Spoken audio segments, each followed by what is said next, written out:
Well, here's Barbara. What is she doing? We are going to have lots of fun. It's a birthday party. Date, April 7th. Time, 4 o'clock, and so on. Barbara thinks the invitation looks quite neat. Her mother and father think so, too.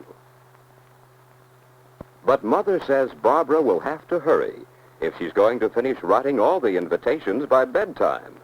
Look at the clock. What time is it? Can you tell time by reading the hands on a clock? Do you know how? Barbara doesn't know all about telling time yet, but she does know that when the short hand, which is the hour hand, points to 7, and the long hand, which is the minute hand, points straight up to 12, it is 7 o'clock. And she knows that when the long hand gets down to the bottom at 6, it is 7:30, and time for her to start to bed. So she has the time from now to 7:30 to finish writing her invitations. In this story, we're going to learn a number of things about time and how to tell time by reading clocks. Whenever the picture goes dark, like this, it means that time is passing. Now, quite a bit of time has passed, and Barbara has finished writing her invitations. What time is it now? The hour hand has passed 7, and the minute hand points straight down to 6. Yes, it's 7:30. Father says they can talk more about clocks at story time tomorrow. And if Barbara learns all about reading clocks by her birthday, maybe there'll be a special surprise present. But now it's time for Barbara to go to bed.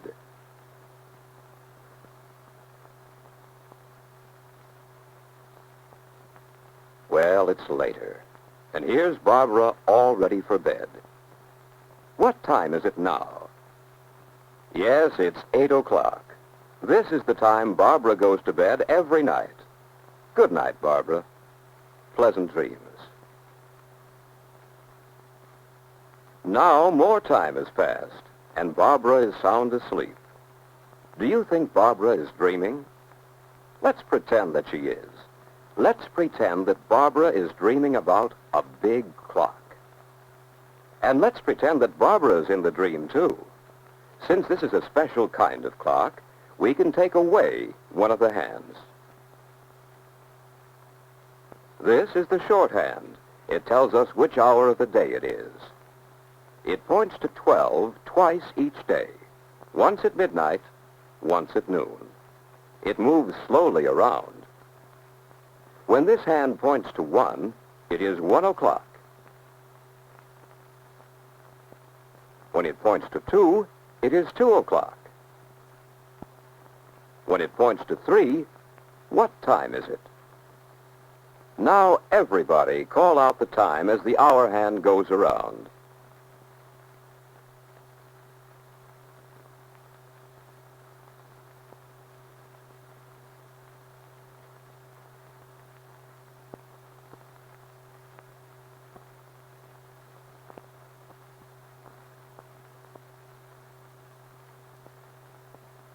Now the hour hand has been all the way around the clock, and it again shows that the time is 12 o'clock. Now let's put on just the long hand, which we call the minute hand. When we know all about reading clocks, we'll know how this hand shows us just what minute it is. But right now we want to learn how to tell time in quarter hours. But where has Barbara gone? Why, she has a dream pie. Now, what has a pie to do with telling time by the quarter of the hour? Look how the pie is cut into 4 pieces. We call each of the pieces a quarter of the pie. And notice how the cuts in the pie look something like the hands of a clock. We can count time by quarters as we counted the pieces of pie. 4 quarter hours make 1 hour. And the minute hand helps us count the quarter hours. It moves all the way around the clock once every hour. The minute hand moves from 12 to 3 in 1/4 of an hour. So when it points to 3, we say it's a quarter after, or a quarter past the hour. When the minute hand points to 6, it is 2/4 past the hour, or we say half past. When it points to 9, it has moved 3/4 of the way, but it will be only 1/4 of an hour until the minute hand gets back to 12. So we say it is a quarter till the next hour. And we know what the big hand means pointing to 12. And on the real clock in Barbara's bedroom, both hands are pointing to 12. It's 12 o'clock midnight, a new day. But Barbara is sound asleep. Now it's morning, and Barbara's father is leaving the house to go to work. What time do you think it is?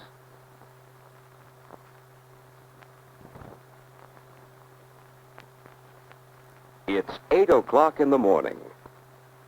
At 8 o'clock each morning, Father gets on this bus to go to work. The bus driver knows he must come at the same time every morning because people depend on him to get them downtown at the right time. What time is it now? Barbara has to be in school by 9 o'clock. Do you think she'd better be getting started? There she goes now.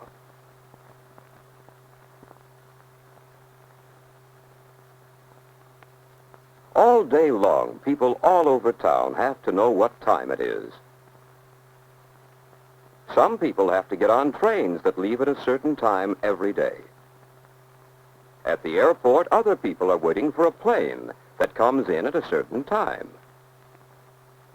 When you go to the doctor or the dentist, you make an appointment to be there at a certain time.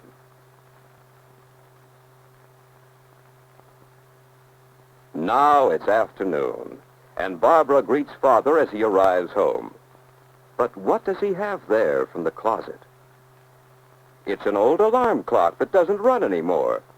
But Father says it will be a fine thing to use in talking about telling time, because you can move the hands by turning the knob at the back. Let's see if you can tell time as well as Barbara can. What time is it when the hour hand points to 6 and the minute hand is straight up? Now it takes 5 minutes for the minute hand to move from one number to the next. You can count by 5s, can't you? When the minute hand is at 1, it is 5 minutes past 6. Now it's 2 5s, or 10 minutes past. 15 minutes, or a quarter past. 20 minutes past, and so on. When we know how to count by 5s, we know how to tell time with a minute hand. Now Father is asking if Barbara knows what we use to tell what day it is. What do you suppose Barbara went at? Here it is, a calendar. You see, a calendar is a way of telling time, too, the days, the weeks, and months. There's today, Friday, March 24th. Tomorrow will be Saturday, the 25th. Then Sunday and a new week. Monday, Tuesday, Wednesday, Thursday. And then it'll be Friday again. On the page for April, Barbara found her birthday already marked. And now the big day has come, Barbara's birthday, and there's a party. Even the candles on Barbara's cake are a way of telling time, how many years old she is. Do you know?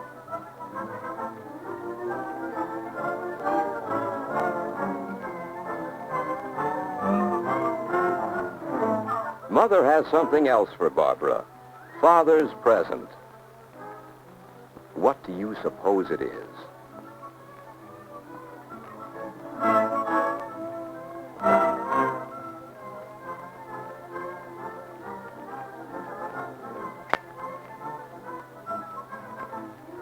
Now Barbara won't have to ask anyone, "What time is it?"